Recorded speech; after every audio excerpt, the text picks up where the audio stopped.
இன்றைக்கி நம்ம ரொம்பவே சூப்பரான டேஸ்ட்டில் ஒரு காலை டிஃபன் தான் எப்படி செய்கிறதுன்னு பார்க்க போகிறோம். இது வந்து காலையில் மட்டும் இல்லைங்க, நைட்டு கூட நீங்கள் சாப்பிட்லாம். அவ்வளோ ஒரு அருமையான டேஸ்ட்டாக இருக்கும். இது செய்கிறதுக்கு ரவை இருந்தால் போதுங்க. சட்டுன்னு இந்த மாதிரி ஒரு 10 நிமிஷத்தில் நீங்கள் சூப்பரான டிஃபன் செஞ்சு கொடுத்துடலாம். ஒரே மாதிரி இட்லி, தோசை, சப்பாத்தின்னு சாப்பிடாம ரவையை பயன்படுத்தி இந்த மாதிரி ஒரு டிஃப்ரெண்ட்டாக நீங்கள் டிஃபன் செஞ்சு கொடுங்க. அவ்வளோ ஒரு அருமையான டேஸ்ட்டாக இருக்கும். ரவையை பயன்படுத்தி இந்த மாதிரி கூட டிஃபன் செய்யலாமான்னு நீங்களே ஆச்சரியப்படுவீங்க. இது வந்து முழுக்க முழுக்க ஹெல்த்தியான ஒரு டிஃபனாக இருக்கும். ஹலோ ஃப்ரெண்ட்ஸ், வெல்கம் டு சமே டிலேட்.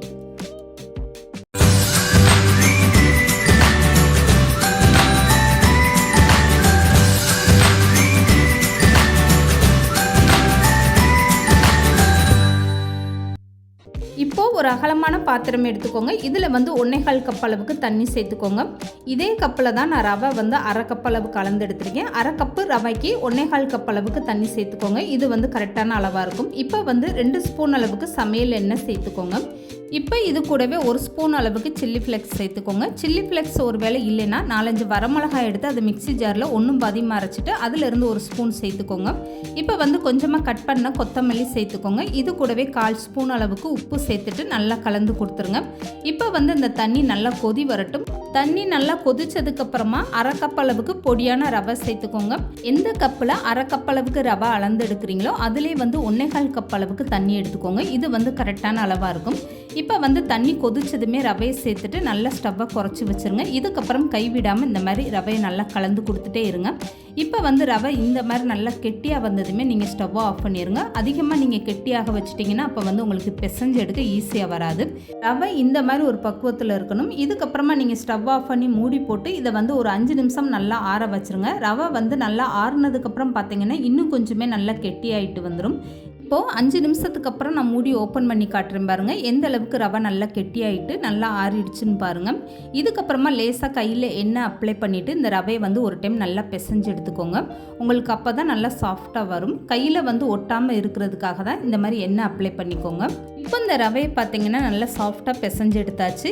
1/2 கப்பு ரவையிலே பார்த்தீங்கன்னா 3 பேர் வந்து காலை டிஃபனாக தாராளமாக சாப்பிட்லாம். அந்த அளவுக்கு நிறையா இருக்கும். இப்போ இந்த ரவையை நல்லா சாஃப்டாக பிசைஞ்சு எடுத்தாச்சு. இதுக்கப்புறமா பிசைஞ்சு எடுத்த ரவையிலேருந்து கொஞ்சமாக இந்த மாதிரி கையில் எடுத்துக்கோங்க. இதுக்கப்புறம் ஒரு பால் மாதிரி நல்லா உருட்டிக்கோங்க. பால் மாதிரி உருட்டின ரவையை வந்து உள்ளங்கையில் வச்சுட்டு லேசாக இப்படி அழுத்திக்கோங்க. இதுக்கப்புறமா பெருவிரல் வச்சு ஓட்டப்படாமல் இந்த மாதிரி லைட்டாக வந்து பள்ளம் பதிச்சு எடுத்துக்கோங்க. இந்த மாதிரி ஒரு டிசைன் பண்ணி நீங்கள் இருக்கக்கூடிய எல்லா ரவை மாவையும் இந்த மாதிரி தயார் பண்ணி எடுத்து வச்சுக்கோங்க. இந்த மாதிரி செஞ்சு கொடுக்கும்போது குழந்தைகள்லாம் ரொம்ப டிஃப்ரெண்ட்டாக இருக்குன்னு ஆசையாக விரும்பி சாப்பிடுவாங்க. அந்த அளவுக்கு இதோட டேஸ்ட்டும் அவ்வளோ ஒரு அருமையான டேஸ்ட்டாக இருக்கும். ரவை ஆறுனதுக்கப்புறம் உங்களுக்கு ரொம்ப உதிரியாக இருக்கிற மாதிரி இருந்தால் லேசாக வந்து வெதுவெதுப்பான தண்ணி சேர்த்துட்டு நல்லா இந்த மாதிரி சாஃப்டாக பிசைஞ்சு எடுத்துக்கோங்க. அப்போ வந்து உங்களுக்கு விரிசல் விழுகாமல் ரொம்பவே சூப்பராக வந்துடும்.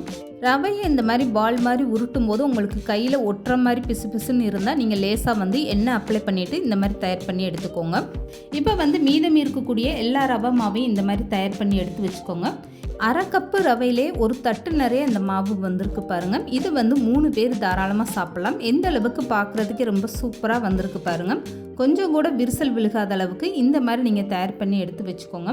இப்போ வந்து இந்த டிஃபன் செய்கிறதுக்காக ஒரு அகலமான பாத்திரம் எடுத்துக்கோங்க. இதில் வந்து 2 ஸ்பூன் அளவுக்கு சமையல் எண்ணெய் சேர்த்துக்கோங்க. எண்ணெய் சூடானதுமே 1/2 ஸ்பூன் அளவுக்கு கடுகுளுந்து சேர்த்துக்கோங்க. இது வந்து நல்லா பொரிஞ்சு வரட்டும். இதுக்கப்புறமா 1/2 ஸ்பூன் அளவுக்கு ஜீரகம் சேர்த்துக்கோங்க. இந்த ஜீரகம் நல்லா பொரிஞ்சு வரட்டும். இப்போ ஸ்டவ்வை மீடியமாக வச்சுட்டே கட் பண்ணி வச்சுருக்க பூண்டு சேர்த்துக்கோங்க. ஒரு 4 பல்லு பூண்டு எடுத்து அதை வந்து நல்லா பொடிசாக கட் பண்ணி எடுத்து வச்சுக்கோங்க. ஃபஸ்ட்டு வந்து பூண்டு சேர்த்துட்டு ஒரு 2 நிமிஷம் நல்லா வதக்கி விட்டுருங்க. இந்த பூண்டு வந்து நல்லா வதங்கும் போது தான் உங்களுக்கு நல்ல ஒரு வாசனை கொடுக்க ஆரம்பிக்கும். இப்போ வந்து பூண்டு வதங்கினதுக்கப்புறமே ஒரு பெரிய வெங்காயம் சின்னதாக கட் பண்ணிவிட்டு அந்த வெங்காயத்தையுமே அப்படியே சேர்த்துக்கோங்க. இதில் வந்து வெங்காயம் அதிகமாக சேர்க்க வேண்டாம். ஏன்னா வெஜிடபிள்ஸ் எல்லாம் சேர்க்கறதுனால நீங்கள் வெங்காயம் அதிகமாக சேர்க்க வேண்டாம். இப்போ வெங்காயம் வந்து கண்ணாடி பதத்துக்கு நல்லா வதங்கி வரட்டும். ஸ்டவ்வை மீடியமாக வச்சுட்டு இந்த மாதிரி வதக்கி விட்டுருங்க. இப்போது கட் பண்ணி வச்சுருக்க வெஜிடபிள்ஸ் எல்லாமே சேர்த்துக்கோங்க. ஒரு கேரட் வந்து முழு கேரட்டாக எடுத்து அந்த மாதிரி பொடிசாக கட் பண்ணி சேர்த்துக்கோங்க. இது கூடவே பாதி அளவுக்கு குடமிளகாய் அதையுமே நீளமாக கட் பண்ணிவிட்டு சேர்த்துக்கோங்க. உங்களுக்கு குடமிளகாய் பிடிக்கலைன்னா நீங்கள் பீன்ஸ் கூட சேர்த்துக்கலாம். இதுக்கப்புறமா 1/2 கப் அளவுக்கு பச்சை பட்டாணி சேர்த்துக்கோங்க. குழந்தைகள்லாம் வெஜிடபிள்ஸ் சாப்பிட மாட்டேன்னு சொன்னாங்கன்னா அவங்களுக்கு இந்த மாதிரி நீங்கள் செஞ்சு கொடுத்தீங்கன்னா எல்லா வெஜிடபிள்ஸுமே ரொம்ப ஈஸியாக சாப்பிட்ருவாங்க. இப்போ வந்து ஸ்டவ்வை மீடியமாக வச்சுட்டே வதக்கி விடுங்க. இதுக்கப்புறமா 1/2 ஸ்பூன் அளவுக்கு உப்பு சேர்த்துக்கோங்க. உப்பு சேர்த்துட்டு வெஜிடபிள்ஸ் வதக்கும் போது உங்களுக்கு சீக்கிரமாகவே நல்லா வதங்கி வந்துடும். இப்போ வெஜிடபிள்ஸை ஒரு டைம் இந்த மாதிரி நல்லா வதக்கி விட்டதுக்கப்புறமா கம்ப்ளீட்டாக ஸ்டவ்வை குறைச்சிருங்க. இதுக்கப்புறமா மூடி போட்டு இதை வந்து ஒரு 2லேருந்து 3 நிமிஷம் இந்த காயை வந்து நல்லா வேக வச்சுருங்க. ஸ்டவ்வை குறைச்சி வைக்கும்போது தான் உங்களுக்கு தீஞ்சு போகாமல் இந்த காய் வந்து நல்லா வெந்து வரும். இடையில ஒரு டைம் வந்து நீங்கள் மூடி ஓப்பன் பண்ணி பார்த்துட்டு கலந்து கொடுத்துருங்க. இப்போ வந்து பாருங்கள், வெஜிடபிளில் இருக்கக்கூடிய தண்ணியிலே வந்து நல்லா ஓரளவுக்கு வெந்துருச்சு. இதை வந்து இப்போ மூடி ஓப்பன் பண்ணிவிட்டு ஒரு டைம் நல்லா கலந்து கொடுத்துருங்க. இப்போ இந்த வெஜிடபிள்ஸ் எல்லாமே பாருங்கள் கலர் மாறாமல் பார்க்குறதுக்கே எந்த அளவுக்கு ரொம்ப சூப்பராக இருக்குது பாருங்கள். இப்போ வந்து ஸ்டவ்வை கம்ப்ளீட்டாக குறைச்சி வச்சுட்டு இதில் வந்து 3 ஸ்பூன் அளவுக்கு டொமேட்டோ சாஸ் சேர்த்துக்கோங்க. புளிப்பு சுவைக்காக நீங்கள் தக்காளி சேர்க்காமல் இந்த மாதிரி டொமேட்டோ சாஸ் சேர்த்து செய்யும்போது இது சாப்பிட்றதுக்கு அவ்வளோ ஒரு அருமையான டேஸ்ட்டாக இருக்கும். இப்போ வந்து டொமேட்டோ சாஸ் சேர்த்ததுமே 1 ஸ்பூன் அளவுக்கு காஷ்மீரி சில்லி பவுடரும் 1/4 ஸ்பூனுக்கும் கொஞ்சம் குறைவான மஞ்சத்தூள் சேர்த்துக்கோங்க. 1/4 ஸ்பூன் அளவுக்கு ஜீரகத்தூளும் 1/4 ஸ்பூன் அளவுக்கு கறி மசாலா தூளும் சேர்த்துக்கோங்க. இப்போ இது எல்லாமே சேர்த்ததுக்கப்புறம் இந்த மாதிரி ஒரு டைம் நல்லா கலந்து கொடுத்துருங்க. ஸ்டவ்வை குறைச்சி வச்சுட்டு இந்த மாதிரி நல்லா கலந்து கொடுத்துருங்க. இப்போ வந்து மசால் பொடியோட பச்சை வாசனை போகிற வரைக்கும் ஒரு 2 நிமிஷம் இந்த மாதிரி ஸ்டவ்வை குறைச்சி வச்சுட்டே கலந்து கொடுத்துருங்க. இப்போ 2 நிமிஷம் நல்லாவே வதக்கி விட்டாச்சு. இதுக்கப்புறமா 1 கப் அளவுக்கு தண்ணி சேர்த்துக்கோங்க. இந்த வெஜிடபிள்ஸ் வந்து பாதி அளவுக்கு தான் வெந்திருக்கு. இது வந்து இன்னும் கொஞ்சமே நல்லா வெந்து வரட்டும். அதுக்காக 1 கப் அளவுக்கு தண்ணி சேர்த்துட்டு நல்லா கலந்து கொடுத்துருங்க. இந்த நேரத்தில் உங்களுக்கு உப்பு உரப்பு உங்கள் டேஸ்ட்டுக்கு ஏற்ற மாதிரி பார்த்துக்கோங்க. இப்போ வந்து மூடி போட்டு இந்த தண்ணியை நல்லா கொதிக்க வச்சுருங்க. ஒரு டைம் நல்லா கொதிச்சு வரட்டும். அதுக்கப்புறமா நம்ம எடுத்து வச்சுருக்க மாவை சேர்த்துக்கலாம். இப்போ வந்து பார்த்திங்கன்னா நல்லா மலன்னு கொதிச்சிருச்சு பாருங்கள். இந்த மாதிரி நல்லா கொதிச்சு வரட்டும். இப்போ ஒரு டைம் நல்லா கலந்து கொடுத்துட்டு இதுக்கப்புறம் பட்டாணி வெந்துருச்சான்னு இப்படி கையில் எடுத்து அமுக்கி பாருங்கள். பச்சை பட்டாணினால் உங்களுக்கு சீக்கிரமாகவே நல்லா வெந்து வந்துடும். இந்த நேரத்தில் நீங்கள் காஞ்ச பட்டாணி பயன்படுத்துகிறதா இருந்தால் நீங்கள் நல்லா ஊற வச்சுட்டு குக்கரில் வேக வச்சுட்டு அதுக்கப்புறமா காஞ்ச பட்டாணியை நீங்கள் சேர்த்துக்கோங்க. இப்போ வந்து ஸ்டவ்வை மீடியமாக வச்சுட்டு 1 ஸ்பூன் அளவுக்கு சாட் மசாலா சேர்த்துக்கோங்க. இதை வந்து ஒரு டைம் நல்லா கலந்து கொடுத்துருங்க. இப்போது மசாலா எல்லாமே சேர்த்துட்டு இந்த தண்ணி நல்லா மலன்னு கொதிச்சு வந்துருச்சு பாருங்கள். இந்த மாதிரி நல்லா கொதிச்சதுக்கப்புறம் நீங்கள் எடுத்து வச்சுருக்க ரவை மாவை இந்த மாதிரி ஒவ்வொன்றா தள்ளி சேர்த்துக்கோங்க. இந்த மாதிரி கொதிச்ச தண்ணியில் சேர்க்கும் போது தான் உங்களுக்கு முழுசாக அப்படியே நல்லா வெந்து வரும். தண்ணி கொதிக்கிறதுக்கு முன்னால் நீங்கள் இந்த ரவையை சேர்த்துட்டிங்கன்னா அது வந்து அப்படியே கூலாட்டம் உங்களுக்கு கரைஞ்சிட்டு வந்துடும். இந்த மாதிரி நல்லா முழுசாக வெந்து வராது.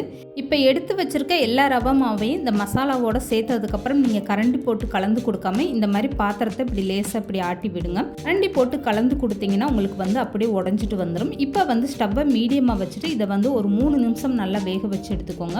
இப்போ 3 நிமிஷத்துக்கு அப்புறம் நான் மூடி ஓப்பன் பண்ணி காட்டுறேன் பாருங்கள். ஓரளவுக்கு நல்லாவே இந்த ரவை மாவெல்லாம் வெந்துருச்சு. இப்போ வந்து இன்னொரு டைமே நீங்கள் மூடியை திறந்துட்டு இந்த பாத்திரத்தை இந்த மாதிரி நல்லா இப்படி கலக்கி விடுங்க. இதுக்கப்புறம் மூடி போட்டுட்டு நீங்கள் இன்னும் ஒரு 2 நிமிஷம் வந்து நல்லா வேக வச்சு எடுத்துக்கோங்க. இது வேகிற வரைக்கும் நீங்கள் ஸ்டவ்வை மீடியமாக வச்சுட்டே வேக வச்சு எடுத்துக்கோங்க. இப்போ வந்து 2 நிமிஷத்துக்கு அப்புறம் நான் மூடி ஓப்பன் பண்ணி காட்டுறேன் பாருங்கள். நல்லா மலன்னு ரொம்பவே சூப்பராக கொதிச்சு வந்துருச்சு. இப்போ வந்து நீங்கள் கரண்டி போட்டு இந்த மாதிரி ஒரு டைம் நல்லா எடுத்து விட்டுருங்க. இப்போ பாருங்கள் பார்க்குறதுக்கே எந்த அளவுக்கு நல்லா சூப்பராக முழுசாக வெந்து வந்திருக்குன்னு.